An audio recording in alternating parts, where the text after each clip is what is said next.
Ibo sana muraithirio mwaiga wa Meru TV ni wirigira bwakwa no ithirite wena kagita gakega mwathana akumenyerete na ibiji no witite na mbere akuboma mantu kathomba jege family na gitumikia mubango jojo wa Ngambanio igutigira family chigukara otore murungu abangite ku marora kiambiriria igithirite dina daktari Bishop Linus for quite some time deni ya mubango jojo na tomba kwa twigwatana ya Kenya na Reverend Alex in the same program na gitumikia mpenda tuthingatithio na Bishop Edra gituikagio. It is because are an experience ya family, are an experience ya marriage na Mungu kuna a lot of wisdom irekirite ndene yawe yumba gutethia family yaku na gatethia family ya mturi ongi na inye kwa ni tethukite. Thank you very much. Kampo bekudwa kimugwato geni tunaenda ni studio chetu. He has been such a blessing for the last few weeks. Ibijilo idrete okiona Reverend Alex ro idrete ariki dari mogi kina kinyoende ni this program na daiji bitikira to bekudwa twigwatana na Bishop Linus nikenda kwa bekudwa agituke wangiri tonerea Jesus Kristo. Bishop, karibu sana baba. Asante sana. Leo ni namaste.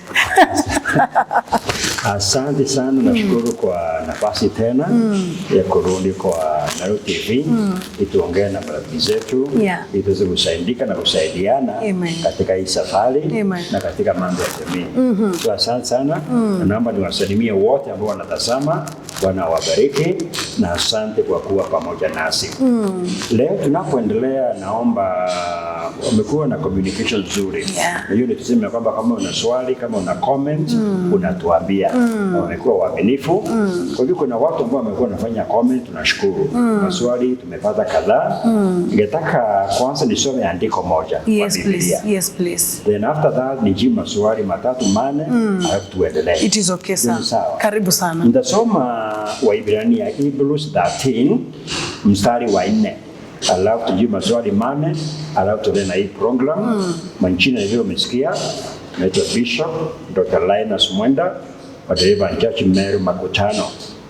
Hebrews 13 verse 4 inasema kwa kimombo, marriage should be honored by all, and the marriage bed kept pure. For God will judge the adulterer and all the sexually immoral. Tasoma tena. Marriage should be honored by all, and the marriage bed kept pure. For God will judge the adulterer and all the sexually immoral. Maandiko inasema ya kwamba ndoa ni heshimiwe na kila mtu.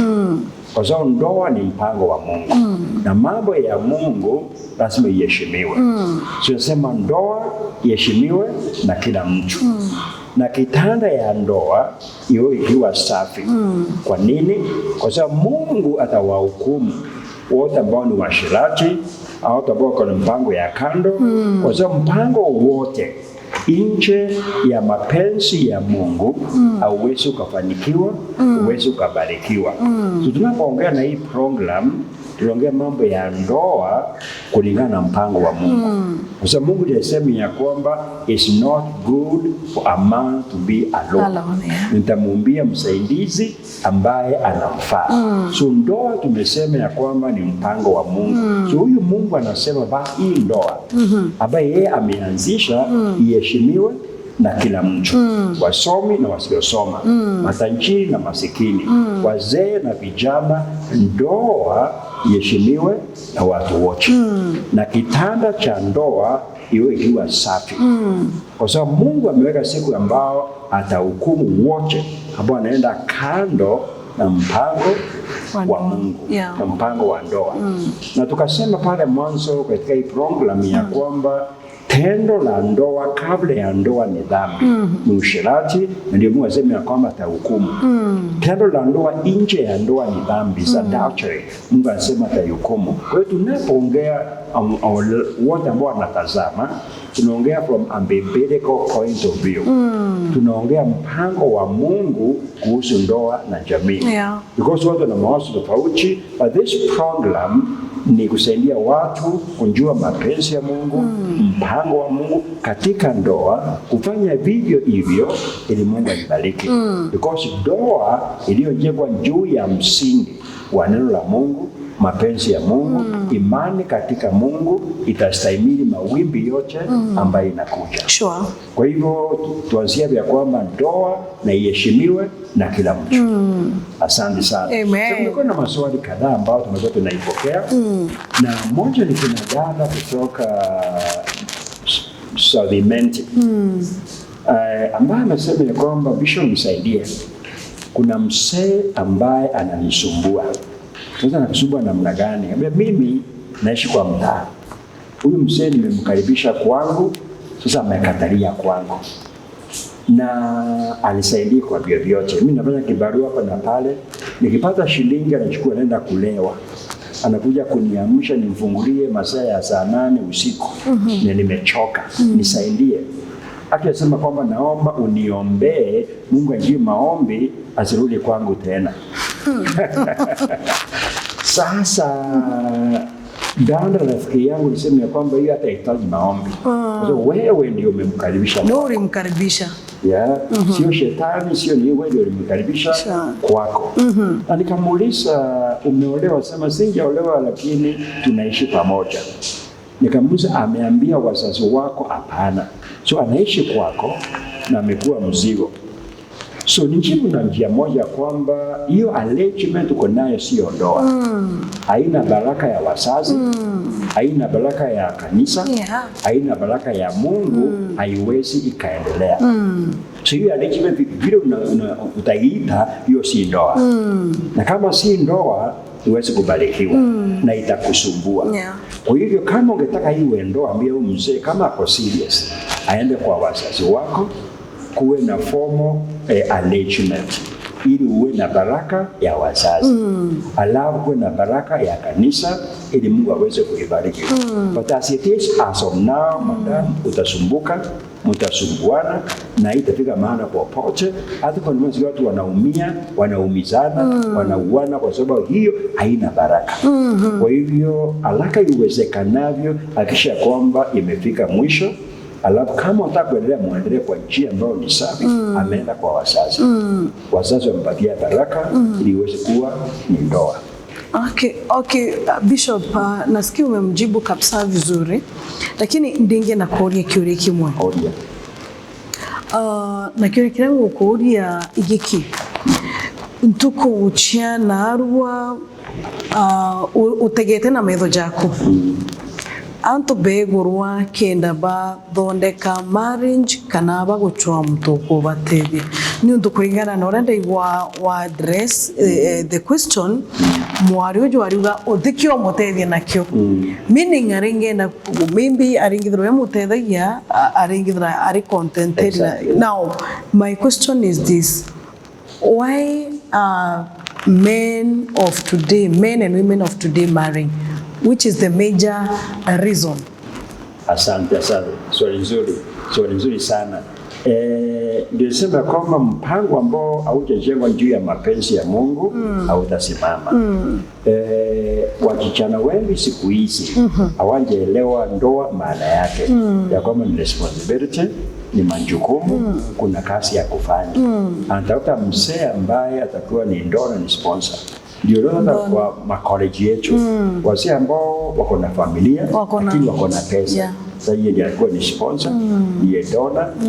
So as long as amepatia pesa, yeye amekunulia kagari, yeye ananunua kanyumba basi kwa sawa. Hiyo sio ndoa. Ni ku make life easier. Like difficult in future. Atiba itakuwa very complicated. Because pengine mmekaa mpata katoto mpata kingine, na hiyo msema njoo kwa familia nyingine. Na watoto wanakuwa hata kujua baba na whatever. So life is here for now. lakini hatimaye to be very complicated.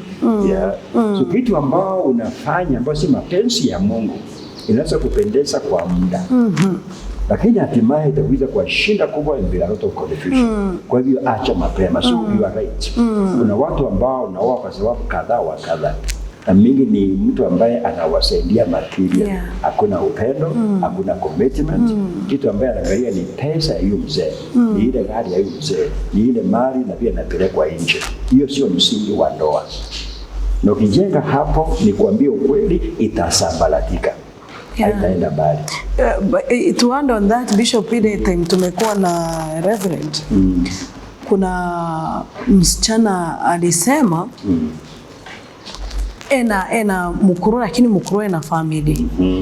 Na kila kiyo muuthi ni ati mukuru uju kinyethi nene mwareri nene atumbo muringire anytime ni untu amwira life wono ko menyandi na mwekuru kwa akauga mukuru uju atere digwiko mitikiriwe irio before Reverend achoke kiurikiu mathajo jomba kwithurwa jagwita oria na ndi ombo tethuka atia na mukuru ate wikomitikiwe na we ni ikomitikiwe, lakini mukuru ena mwekuru na mukuru no mwira mathajara bateri umuringira na jarati bateri umuringira. Asante sana. Hiyo ni mpango wa kando, ujimisio mpango wa Mungu. Na huyu mchana ndiye akona makosa hata zaidi, kwa sababu huwezi kujicommit kwa mtu ambaye ni committed tayari. Huwezi kujicommit kwa mtu ako committed. Na unajua. Na unajua ya kwamba mimi niko na familia, usipige masahi kwa sababu ya hii. So hata usema I'm committed. Kwa mtu ambaye ni committed, it's wrong. I tell you. Tayari umepotea. Umepotea. Kwa hiyo hata usema committed tayari umepotea. Hiyo hakuna commitment kama hiyo. Kwa hivyo huyo mchana kama unasikia, tafadhali be sensible. Utoke kwa hiyo mambo na utubu kama dhambi ya kuingilia jamii ya mwingine. Kwa sababu hata wewe ungetaka uingiliwe, kama wewe ndiye mama ameolewa na kuna mchana anaingilia, haungependa. Unatubu kama dhambi. Alafu kwa kuna Mungu ambaye usamehe, atakusamehe na muombe akusaidie, akupatie jamii yako. Bishop, on the same, kuna another lady oritikiuria augite a pastor. The pastor is married. Ameoa na wako huko ni pande za Mitungu, to be specific, sababu mwenye aliuliza swali na kutoka Mitungu. Na akasema huyu pastor akona kanisa mbali na huko Mitungu. Na lete kanisa ni atitania mwekorowe. Mwekuru wate muthingata na uni untu ikuraja. So mwekuru wate muthingata na ndethirite agichumbura mwari uju emwiraga according to the word of God no bakurukire mwekuru na wakamugura mwekaka mwarigaga akinya to a point of getting confused ni untu emwira about Queen Esther and Vashti. Amwira inderia Vashti eturi munene arega. Queen Esther no jukirie her place. So akamwira we Esther mwekuru we Vashti. So the leader was like, sasa mimi nashindo ni ndivyo Biblia inasema kanange apetira kunyange familia ida. Na ndamwira kiuria raitha ndene mubango jwa Ngambanio next time ugomba kuduba gichokero. Asante sana. Kuna tofauti kidogo ya Old Testament na New Testament. Na kuna sandals na symbols, mambo ambayo ilikuwa ina points the New Testament which was fulfilled. Ilielezewa in the New Testament. Kama kwa mfano kulikuwa na sacrifices ya kondoo na ng'ombe. Lakini the New Testament Yesu ndiye sacrifice. Hizo asiendelee tena. So kuna wakati walikuwa wanasema kwamba mlisikia imesema, lakini nawaambia, so anawarekebisha. So it's clear ya kwamba ndoa katika mpango wa Mungu, hata kama the Old Testament kuna watu walikuwa na zaidi ya mke mmoja, lakini hiyo sio mpango wa Mungu. Kwa hiyo tunataka God's perfect will and permissive will. Na hata Yesu akamwambia kwamba because of the hardness of your heart, Mungu alikubalia to divorce. Lakini kuanzia mwanzo haikuwa mapenzi ya Mungu. Ilikuwa ni one woman, one man for life. Na Mungu asema in Malachi, I hate divorce. Ya kwamba anachukia talaka. Na hiyo injabadilika. Kwa hivyo kweli ni kwamba kama wewe umeoa na sana wewe ni mchungaji, wewe ni mtu wa Mungu. Maandiko is clear ya kwamba until death do us part. Mpaka kifo ingilie, sasa ndio unakuwa na uhuru wa kuoa ama kuolewa tena, as long as mmeoana na mwenzako ako hai. Hakuna nafasi ya kuangalia mwingine. Hiyo ndio maandiko yanasema ya kwamba ndoa iheshimiwe na kila mtu. So hiyo mchungaji kama mchungaji aheshimu institution ya marriage ambayo Mungu ameweka. Kwa hivyo huyo mjana anabashia kwamba hata wewe ni nani, anampotosha, anamdanganya, na itaenda vizuri, atabarikiwa. Na nikuulize swali tu Bishop. Ni kwamba huyu mchungaji hajui maandiko ama ni kwamba anayatumia vibaya? Ni kutumia vibaya. Na tangia zamani kumekuwa na manabii wa ukweli na manabii wa uongo. Kumekuwa na walimu wa ukweli na walimu wa uongo. Sasa kuna wachache ambaye hawajui. Lakini majority wetu wanajua, wanaitumia vibaya. Kuna wengine ambao wana title ya mchungaji, Masakahola na wengine ambao lakini ni anaitwa nini? Ni watu wamevalia ngozi ya kondoo lakini mbwa mwitu. So kuna watu ambao wanajua kwamba they have a long motive. Hata wacha mambo ya usherati, hata mambo ya pesa. Ambia kwamba sio kuleta pesa fulani nitakuomba utapata muujiza, na unajua kwamba si ukweli. Wanipata na ni wachungaji wako na titles. Na ndiposa Paulo akaambia kanisa ya kwamba nifuate mimi ninavyomfuata Kristo. Follow Christ. Maandiko yanasema ya kwamba test every spirit. Usimwamini yeyote. Na niongee na Wakristo wetu. Tafadhali soma Biblia. Elewa Biblia. Maandiko yanasema ya kwamba watu wangu wanaangamia kwa kukosa knowledge. You know the truth and it will set you free. Kwa hivyo hata wewe ni nani ama ni nani. Hata Paulo anasema kwamba hata wewe ni malaika, hakuna na injili nyingine msiwafuate. So kama umeoa, huwezi kuwa na mpango mwingine. Na hizi mara ya kwanza nimesikia wengi. Mmoja alikuwa tu sio mbali kutoka hapa. Alikuwa na jina ya Biblia. Alikuwa anaitwa Abraham. Mke wake haitwi Sara. Sasa anatafuta Sara. Mama haitwa Sara, kamwambia sasa ndio zamani hapo na Sara. Na kweli kabisa wakakubaliana. Mama kwa na watoto watano wakamwacha, akaenda kwa Sara. Wakaenda. Na ni mhubiri mkubwa. Haijalishi. Mungu asema iujaji. Ya kwamba ndoa heshimiwe na Mungu. Sasa Mungu au Abraham na Sara watajaliwa na Mungu. Okay, Bishop, hebu nikuulize swali lingine.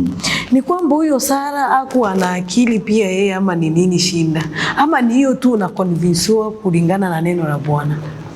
Huyu Sara ni msomi, hata ni professional. Alikuwa anafanya kazi. Kwa hivyo si atajui. Lakini pia niseme ya kwamba deception, kudanganywa, is not intellectual, ni spiritual. Ndio unaona hii kilodia watu wanaonania na mtu ambaye kuna gari kubwa, mtu amesoma, mtu kama hata kana viatu, hata nia atadia kwenda kuambia vile hilo, huyu hawezi kujisaidia. Akanteria atia. Ate kuiteria. Ate viatu bawe. It's a spirit. Mtu amesoma kuna gari lakini anaenda kuonewa ukichorochora all that. Kwa hivyo kuna usikana kwamba huyu Sara amesoma lakini hiyo law ya deception inamdanganya. Imemuingia. Okay. Hai, tunaweza jibu hilo lingine. By the way, kuna maswali kadha wa kadha. So hiyo hata nimesema mitongota wengine hizo kutoka chuka the same. Kwamba hiyo ni mama That's why it's a past. Na hii kanisa iko mbali. Mama wewe kumfuata. Lakini uko mbali kwa kuna mpango mwingine. So kanisa iko mbali sasa. Iko mbali. Nataka mama aende huko ndoa. So hiyo iko sana ni dhambi. Nilisema ya kwamba ndoa iheshimiwe na watu wote. Awe ni askofu, awe ni mchungaji, awe ni evangelist, awe ni businessman, awe ni politician, ndoa iheshimiwe na watu wote. Is it okay for a man of God kuoa wake wawili na awaweke in public? Hapana. Because hii sio democracy. Hii ni mpango wa Mungu. Unajua Mungu ni muumbaji. So ni kweli, is a creator. Anaweza mambo yote. Wakati alikuwa anaumba wazazi wa kwanza aliumba wangapi? Hili. Kwani alisha kuumba 10? Angeumba. Ngambia hiyo mzee kama vile Sulemani ameoa wake 1,000. Ngoja nikutengenezee. Angetengenezea Adamu 1,000 as an example. Tunataka the principle first mention. Wakati Mungu ameanza mambo ya ndoa, hivi ndivyo alianza. Mwanamume mmoja na mke mmoja for life. Kwa hivyo hata kama watu wamepotoka, imesema ya kwamba wote tufuate bad example. So Mungu anataka Adamu mmoja apate Hawa mmoja waishi pamoja chini ya baraka ya Mungu. Okay, Bishop, ili swali ni langu. Kwa nini unakuta pastor ana reject mke wake? Tuseme walianza vizuri. Maybe walikuwa huko mashambani, walikuwa marafiki sana, wakiwa huko Gishagi. Kuja town inakuwa hata hataki kumuonyeshana. What could be the reason? Before nijibu hiyo, wacha nijibu hiyo zaidi, lakini turudi kwa yako. So hiyo mama moja ameuza swali, mimi ni mke wa mchungaji. Na nimeolewa kwa ndoa ya kanisa. Akishikashwa na askofu wao. Huyo wachuka sasa. Sema okay. Pengine I get you. Unajua kuwa hapa ndio embarrass everybody. Kuwa hapa ni kutaka kusaidia. Ndio sababu na mmoja nataka kutaja kwa sababu this is imagine hii maswali ya watu halisi. So we want to also be careful. So unapouliza you don't want to embarrass. Tunataka kukusaidia. Tunakujibu usaidike. Na wengine wasaidike. So huyu mama amefanya harusi kubwa. Askofu wadi amefanya hiyo harusi.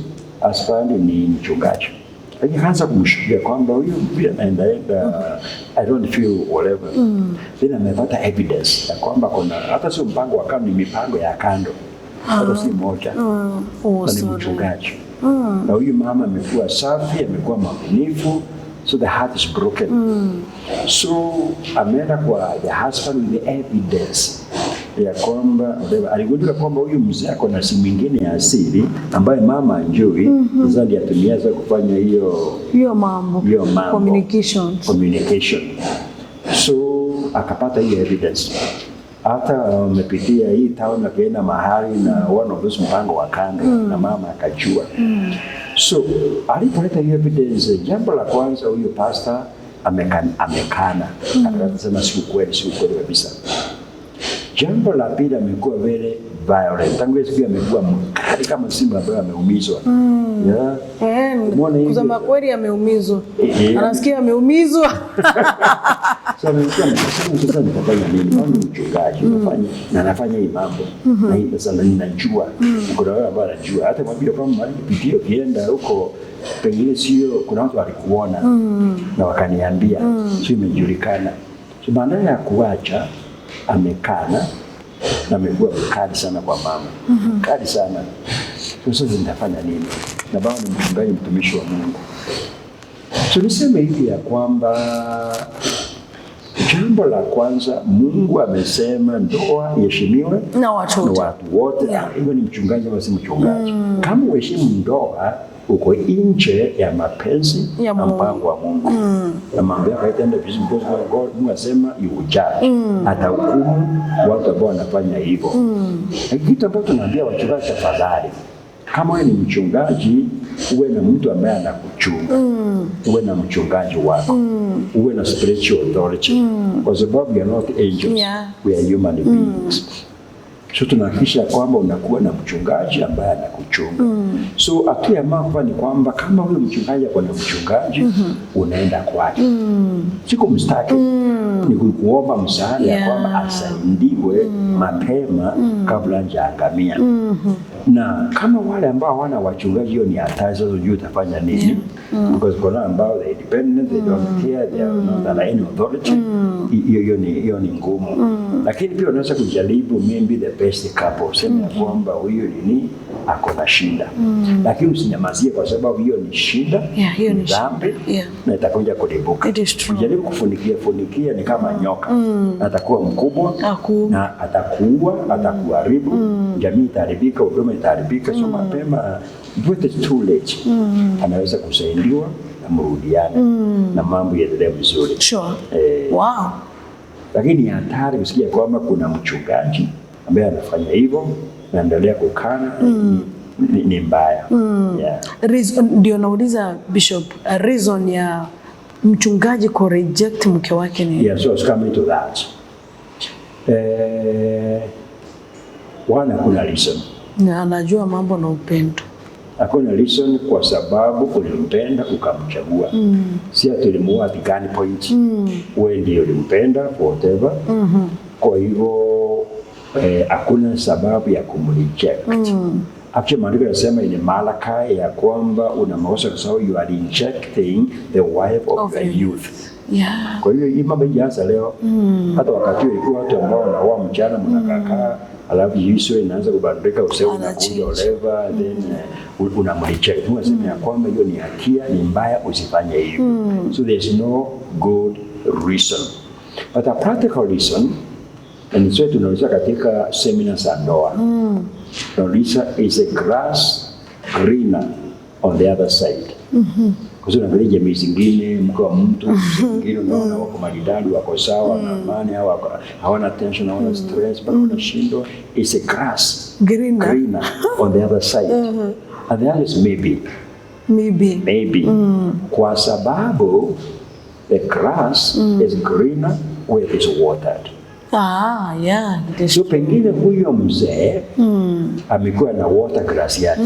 Mama anapakiwa saluni, inakaangwa kidogo, anapakiwa kagua, anafanywa hivi, anawekwa mzuri, anakaa sawa sawa. Wako umemreject. Ni vitina, matisho ndoa, ana afya, crawberry imeisha, rangi imetoka. Ati nini imeisha? Tabikuwa mpaka inawezaisha. Kuna watu ambao wananunua gari mzuri, but they are careless. Nakuta rangi imetoka, imekongwa mahali, kuna alignment, kuna wheel balancing. Gari ni mzuri lakini haijatunzwa.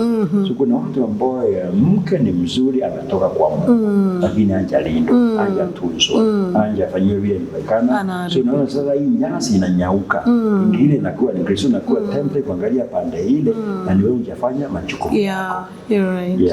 Thank you sir. Lakini hakuna sababu kabisa ku reject yule ambaye ulichagua wewe, ulipewa na Mungu. Amen.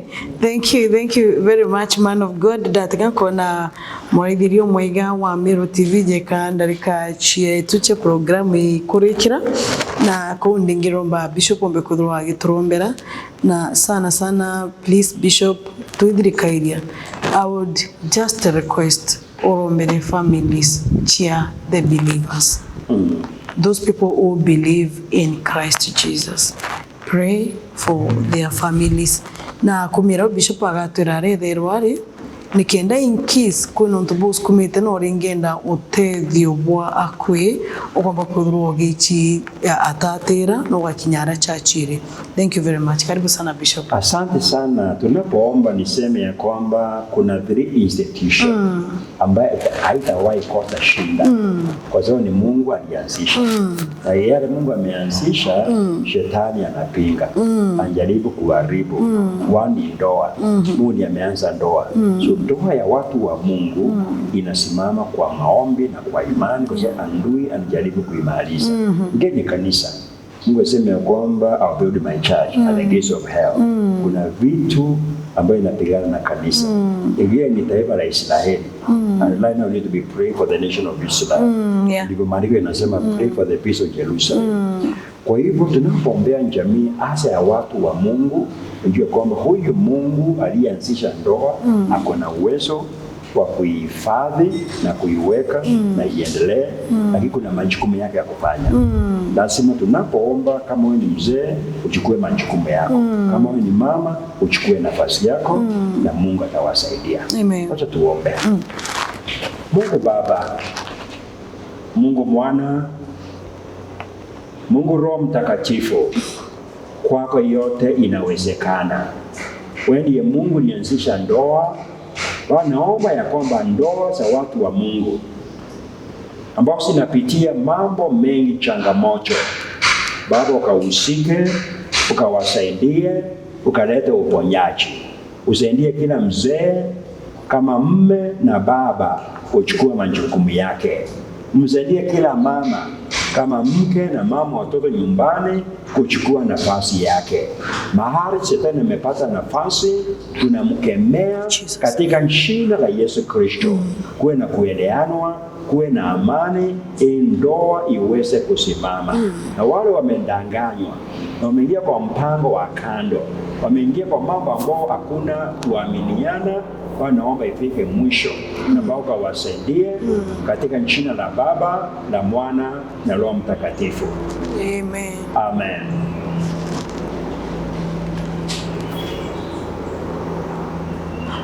Ibwege sana Bishop, tukurikia na kuromba, lakini utiromba kudrogitoa namba ya thimu, nigirombo tuwe namba ya thimu na kinya aratumba kugwatithania na intukweri kutumba kugwatithania in case mtu ena issue ya family muskumite na nakwenda guidance from you ambao kugwatithania ariko Bishop. Asante sana, asante sana. Imo tunaongea sio tu program, hii ni ministry. Hii ni huduma. Tunaamini ya kwamba kuna Mungu ambaye anapenda watu, anaweza kuponya jamii, na hakuna jamii haiwezi kusimama. It is true. There's no permanent problem. Mungu anaweza kubadilisha hali na ndoa yako. Naitwa Bishop Dr. Linus Mwenda wa Deliverance Church Meru Makutano. Hapo ndio kanisa iko, hapo ndio ofisi iko, na we are available. Ya siku ya Tuesday na Thursday niko kwa ofisi. I am available every Tuesday and every Thursday. Niko kwa ofisi, I'm available.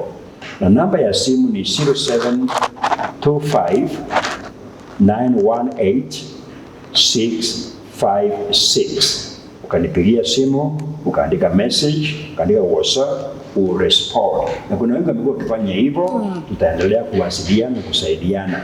0725 918 656.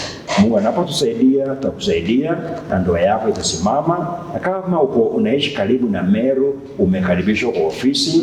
Ibada zetu kila Sunday ni saa 4, umekaribishwa, na Bwana wabariki. Mpaka wakati mwingine, asante sana. Thank you. Kwa sana mwaithirio mwiga wa Meru TV mwakire utukinye muthie jongu wangu jwetu jwa Ngambanio byo kumba kudrogitya dukana njira inene tumbe kwithwa tukigwatanira kiri program wingi ara Bishop akoba kudhura gitwita na mantu jegie a growth in the marriages kana gukura kwa mishi yetu. Thank you very much. Nitwa Mbita Gloria Mwereki.